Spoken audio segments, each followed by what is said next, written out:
Welcome! In front of me I have Amazfit GTR 4 and I'm gonna show you how to force restart this device. To force restart this device, simply press and hold the crown button for about 10 to 15 seconds. So let's press and hold it, keep holding it.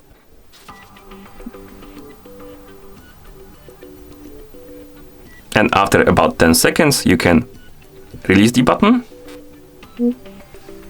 And you should see the Amazfit logo, and your watch should basically reboot. Now let's wait until it's done booting into a system. And here we have it. And that's how you force restart this watch. Thank you for watching. If you found this video helpful, please consider subscribing to our channel and leaving the like on the video.